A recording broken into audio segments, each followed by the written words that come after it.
damn it, Kendrick. I'm like about to go teach class. I'm like getting ready to teach a class, my hip hop class, you know, and I'm getting ready to talk about the great rap wars of 2024. And I thought we were all ready, but I got to push it back to next week because you dropped literally like 10 minutes before my class started. I read that there's a new diss track towards Drake. And so how am I going to talk about it? Now listen. It's Friday. I want to get home. I want to see my family. I said the last one was going to be 10 minutes and it was half an hour because I started talking about how Drake is like Trump and Anderson Cooper is like Kendrick. I got all confused. It was a good video. Y'all are watching it. But I'm going to actually keep this pared down. Because what is this? Well, as you can tell from my title, this is Kendrick's Appendix diss. I'm getting lyrical miracle with this. I'm not even sitting in the right place in my office. I got this big blank wall behind me. It's making me annoyed. But that's what I'm doing. I'm just recording this quickly because this itself, and actually appendix isn't the right term. Appendix is what's used at the end of a book that's sort of like additional material that doesn't really pertain to the main part, but is useful to have. This is more of what I would call an addendum. But addendum doesn't rhyme with Kendrick. Not even if you have a real good slanted rhyme can you rhyme Kendrick and addendum. Actually, you probably could. I bet Eminem could. So, an addendum is anytime you add something at the end of a document, at the end of a book, or in this case of a song, to either correct, clarify, or supplement something. So what is Kendrick doing with 616 LA? Now, obviously, this is an additional series of disses against Drake, and it's feeling like he's not correcting anything. He's not correcting anything, so it's not that. And it's not even clarifying his previous disses. This is his attempt to supplement. And it's very simple, because if you break down this new song, first of all, there's just one beat. One beat. Apparently made by Soundwave and Jack Antonoff. I don't know if I can believe that. That's what it says on Lyric Genius. Do you know who really wrote this beat? Kanye West deserves writing credit on this thing. Oh my God, have you done this connection here? So on Watch the Throne, there's a song called Otis, one of the few songs that is produced exclusively by Kanye West. And that song took a great 70s, well, 60s actually, a great 60s and 70s soul master, Otis Redding, and chopped up the song to be an interesting kind of disjointed sample. That was one of the 500 innovations that Kanye West has made in the world of hip-hop producing. This is the Al Green version of Otis. This song should be called Al, because it's so much a similar template as that. With the ha ha ha ha, right? Like Otis distilled Otis Redding down into his ha gotta ha, and this boils down Al Green to ha ha ha, and the way it's cut up. But that's not what the song's called. It's called 616 LA, obviously making fun of the naming convention that Drake has, where he tries to have these very serious titles, implying that he wrote them on his notes app. I actually like that. I like that tradition that Drake has. I think it's cool. I think it's a good example of something he does that's funny and interesting. I assume 616 is in reference to Father's Day, because if you're a father like me, you're looking forward to Father's Day. I go to Pizzeria Uno every Father's Day, and I play Uno with my kids. That's what I do. That's wholesome. But this is, what is this really about? So he's trying to say two things. Number one, this addendum. He's supplementing what he's already said, and we talked at length about what he's already said. I'm the best. That's the first thing he's saying. This is maybe a clarification, not a supplement. I am the best. Let me clarify exactly why I'm the best, exactly why I am better than you. He goes back to the father theory, to the father difference, which I think is important because, in my opinion, that is his best diss, continuing Pusha T's diss of him as a bad father. I think that is the best attack of him as a man, because that is something that he can control. And he is supplementing it with, nobody likes you, Drake. Nobody likes you. Your friends don't like you. Your enemies don't like you. Your collaborators don't like you. Nobody likes you. All you can trust, the only thing you love is your bed and your mom. Well, maybe they don't like you either. Okay? So that's all this song is. It's fairly simple. He starts off with singing about survival, which I think is interesting. I think this is about like the survival of hip hop. People criticize me, or some people criticized me yesterday for saying that Kendrick isn't trying to gatekeep hip hop. That's fine. I think he is gatekeeping in the sense that he is trying to reinforce and restate the parameters for being a serious rapper and to be taken seriously. In order to be taken seriously, you cannot act the way Drake does. In that way, I think he is trying to be a gatekeeper at a broken gate. He's trying to kick Drake out when Drake really can't be kicked out. And I think that somebody's lying, so he's building on these same themes, back to back, super hard, super cool. Starts off talking about himself being great, trifecta, money, morals, and culture.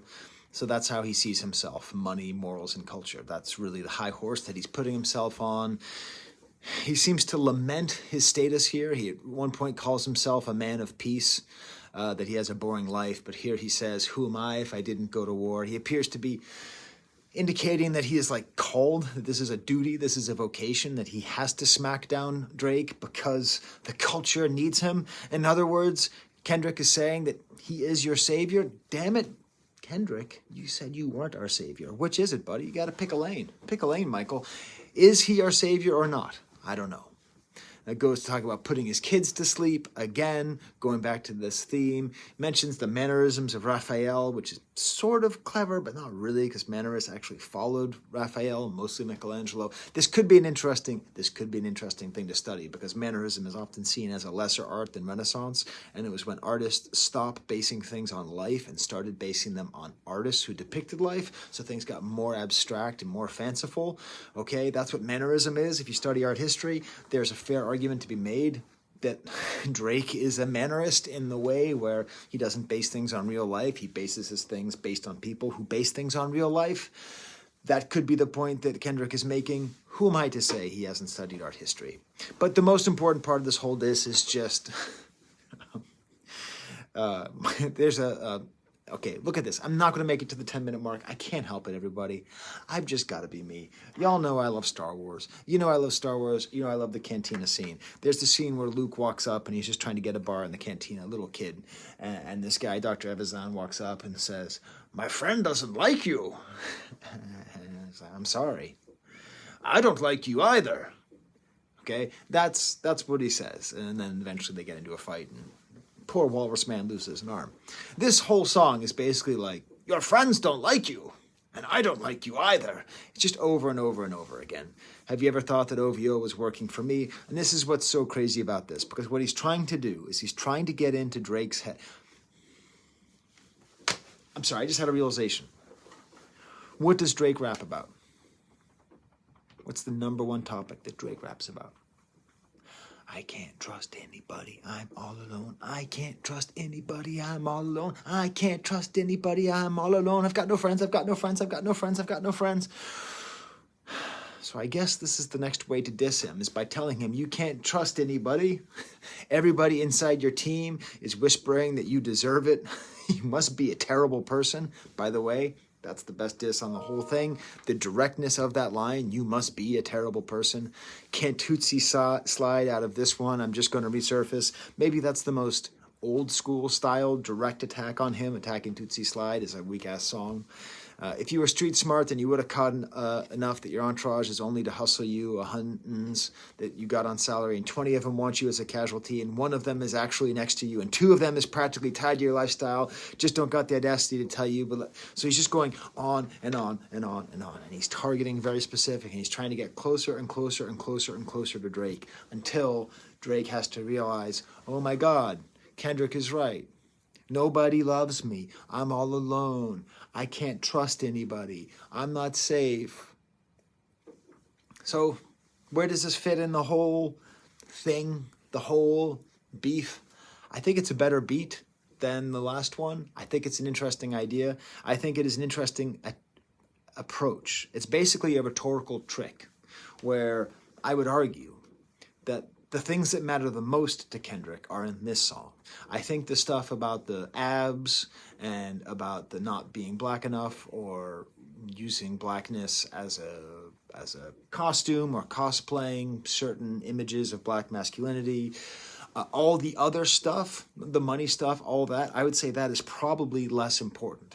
but he releases the first song to get that stuff out of the way, to start the conversation going. And then he comes in with this, knowing that we're depleted, knowing that we've just spent the last week trying to focus on these things and trying to understand what is he saying. And then now I think he's delivering what is the real thesis, which is that he has, what was it that he has again? What was the expression that he has? Money, morals, and culture.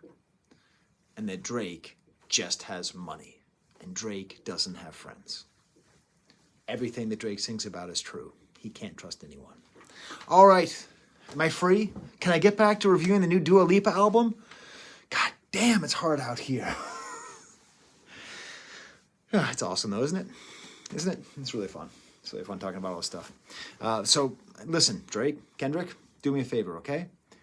I'm going to be teaching this. I've moved it back to Wednesday. I'm going to be teaching this great debate, this great rap war. Could you please wrap it up by then? Can we just have the whole rap war finished? Can you do a little ceasefire, handshake, okay? Just so I can have a little end to this, because this is working out great for my class, because the question I've been asking them for the past 2 weeks is, who is the 21st century rap king? Who really can lay claim to being the most important, the most influential shaper of culture in 21st century rap? And I've given them multiple options. We have Kanye West, we have Lil Wayne, we have Kendrick Lamar, we have Eminem, we have Drake, and we have Nicki Minaj, who's probably actually it.